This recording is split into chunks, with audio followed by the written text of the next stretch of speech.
I now believe that he is unfit to be the Prime Minister of our country. When was the last time that you heard Nigel Farage say anything positive about Britain's future? He can't. He doesn't like Britain. And the question I ask seriously of Nigel Farage and Reform is, do they love our country? Do they want to serve our country, all of it, our beauty? Reform UK, the national security threat. Before we dive into what might be the most explosive political row Wales has seen in decades, do me a favour, hit that subscribe button. Because what's unfolding right now is precisely the kind of drama you won't want to miss. And UK Connors is where you'll get it straight, no nonsense, no spin. Right? Let's get into it. The Conservative Party in Wales is staring into the abyss, and they know it. 6 seats. That's what the polls are telling them they'll be left with after May's elections to the Welsh Parliament. 6 miserable seats out of 96.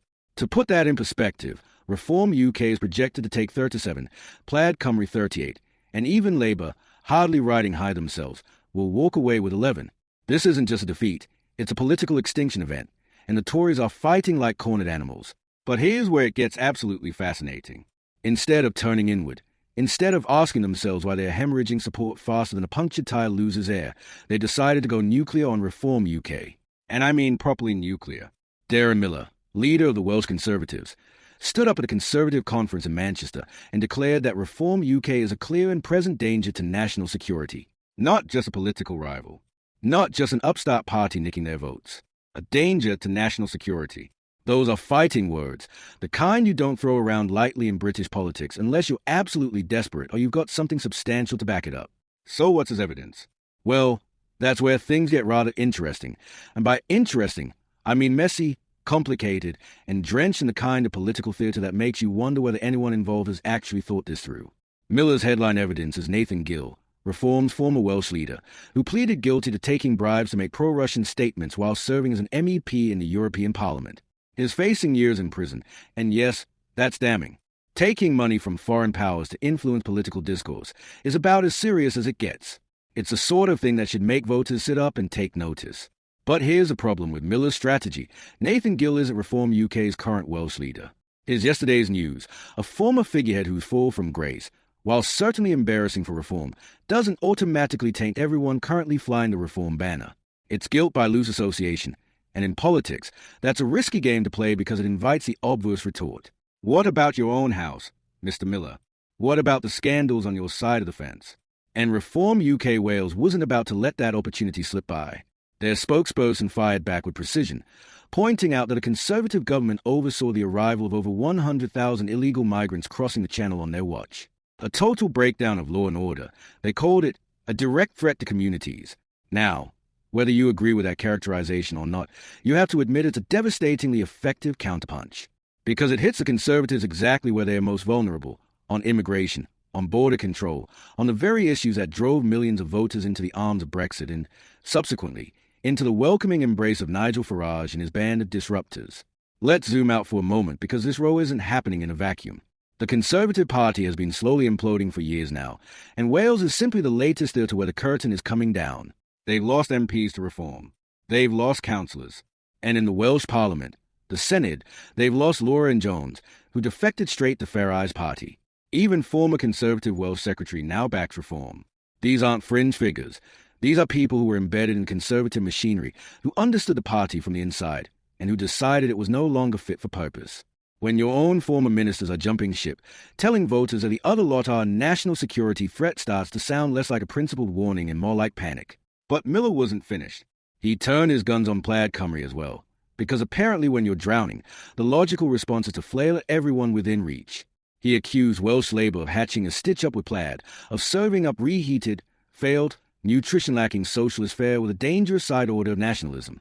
It's quite the metaphor, really, comparing a potential coalition to a bad meal.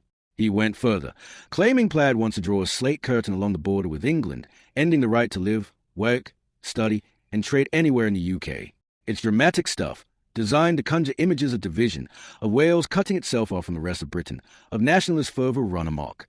Whether any of that is a fair characterization of Plaid's actual policies is another question entirely, but in politics, perception often matters more than reality. What's genuinely striking here is how defensive the entire Conservative position has become. Miller's speech wasn't about what the Tories will do for Wales. Well, not primarily. Yes, he mentioned cutting Welsh income tax, scrapping rates for small businesses, backing family firms and family farms. All sensible-sounding pledges, the kind of retail politics that might resonate if anyone was still listening. But those pledges were buried beneath layers of attacks on reform and plaid, beneath warnings of national security threats and slate curtains and stitch-ups. It's a rhetoric of a party that's lost confidence in its own message, that believes the only way to claw back votes is to terrify people about the alternatives. And perhaps that's the most telling aspect of this entire row. The Conservatives aren't fighting to win in Wales. They are fighting to avoid total annihilation. 6 seats would be humiliating, yes, but it would at least keep them in the game, give them a platform to rebuild from. Anything less than that, and they risk becoming irrelevant, a minor player in Welsh politics, overshadowed by both insurgent populism on the right and resurgent nationalism on the left. That's what makes Miller's national security claim so high stakes. If he's right, if Reform UK genuinely poses a threat to Britain's security, then voters might think twice before ticking that box. But if he's wrong, if this is seen as nothing more than desperate mudslinging, then it could backfire spectacularly, cementing the perception that Conservatives have nothing left to offer but fear. The deeper issue, the one that underlies all of this political theatre, is trust. British politics is in the midst of a trust crisis, and nowhere is that more acute than in Wales. Voters have watched successive governments, Conservative, Labour, Coalition, promise the earth and deliver precious little. They watch scandals, watch incompetence, watch their communities left behind whilst politicians squabble in distant capitals. Reform UK's rise isn't happening because Nigel Farage is some sort of political genius. It's happening because millions of people no longer believe the traditional parties can all deliver for them. They want disruption. They want someone who sounds different, who feels different, who isn't tainted by decades of broken promises. Whether Reform can actually deliver on their own promises is an open question. But right now, they are benefiting from simply not being the establishment. And that's where the Conservatives find themselves, lumped in with Labour and the Liberal Democrats as part of the establishment, part of the problem. It doesn't matter that they've spent the last few years in opposition at the Senedd. It doesn't matter that they can credibly claim Labour has been running Wales into the ground. Voters look at them and see more of the same, just in a different colour rosette. That's why Miller's attacks feel so toothless. He's trying to paint Reform as dangerous outsiders, but to many voters, being an outsider is precisely the appeal. There's also something deeply uncomfortable about watching a mainstream political party essentially argue that voting for their rivals is a threat to national security. It's a short step from that kind of rhetoric to questioning the legitimacy of democratic choice itself.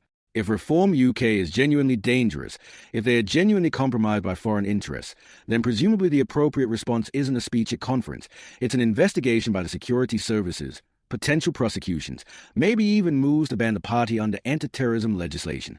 The fact that none of that is happening suggests that Miller's claims, however sincerely felt, are more about politics than genuine security concerns.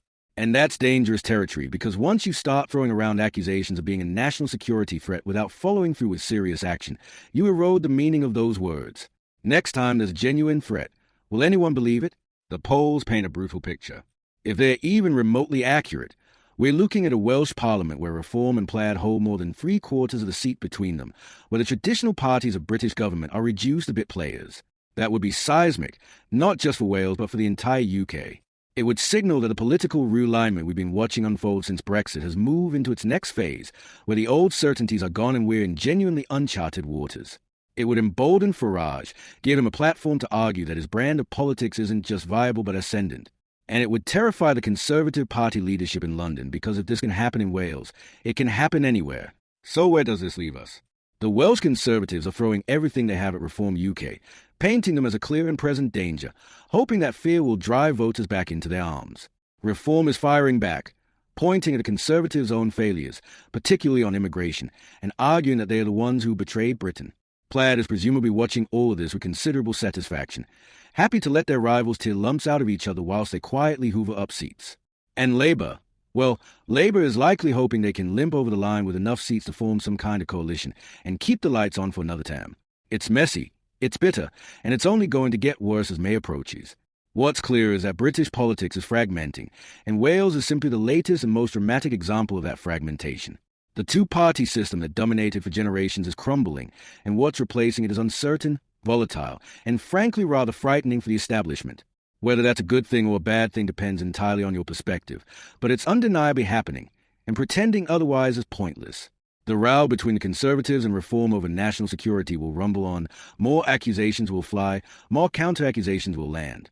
And in the end, it'll be Welsh voters who decide whether Miller's warnings land or whether they are dismissed as a desperate flailing of a dying political force. My money, if I'm honest, is on the latter. But we'll know soon enough, and you can bet UK Connors will be here to break it all down when the results come in. Because this is just a beginning. And if you think this is explosive, you haven't seen anything yet. Make sure you're subscribed because the next few months are going to be absolutely wild, and you won't want to miss a single moment of it.